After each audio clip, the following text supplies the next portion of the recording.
ஹதீசுகளிலே இரண்டு வகையான ஹதீசுகள் இருக்கின்றன. ஒரு பகுதி அஹாதீசுல் அஹ்காம், சட்டங்கள் தொடர்பில் பேசுகின்ற நபிமொழிகள். இன்னொரு பகுதி பண்பாடுகளை பற்றி பேசும் ஹதீசுகள், நல்லமல்களுடைய சிறப்புகள் பற்றி பேசும் ஹதீசுகள், பாவங்களுடைய பாரதூரங்கள் பற்றி பேசும் ஹதீசுகள். அஹ்காம் சார்ந்த ஹதீசுகளை பொறுத்தவரையிலே கண்டிப்பாக துறைசார் அறிஞர்களின் வழிகாட்டல் இன்றி அமையாதது. ஹதீஸுடைய ஷரகுகளை, விளக்க உரைகளை நாட வேண்டும்.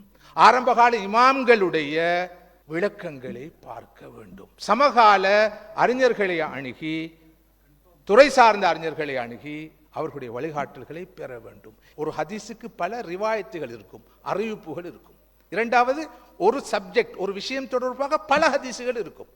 அவற்றையெல்லாம் சேர்த்து தொகுத்து பார்த்துத்தான் ஒரு நிலைப்பாட்டுக்கு வர வேண்டியிருக்கும். அதே போல எப்போதும் எந்த ஒரு ஹதீஸையும் குர்ஆனுடைய ஒளியில் பார்க்க வேண்டியிருக்கும்.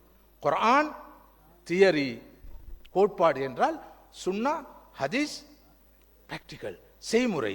இந்த இரண்டுக்கும் இடையிலே எந்த அளவு உடன்பாடு இருக்கிறது என்பதை உறுதிப்படுத்திக் கொள்ள வேண்டிய தேவை இருக்கிறது.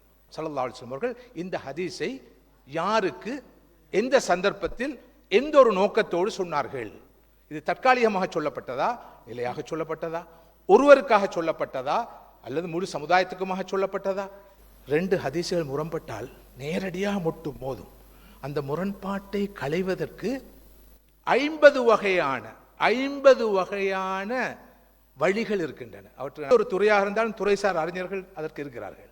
அதே போல இந்த ஷரியா துறைக்கு, அல்லாஹ்வுடைய வஹி சார்ந்த துறைக்கு, கலாமுல்லா சார்ந்த துறைக்கு துறை சார்ந்த அறிஞர்கள் இருக்கிறார்கள், இருக்க வேண்டும். அவர்களை உருவாக்குற, அவர்களை வளர்க்கின்ற மிகப்பெரிய கடப்பாடு முழு சமூகத்துக்கும் இருக்கிறது.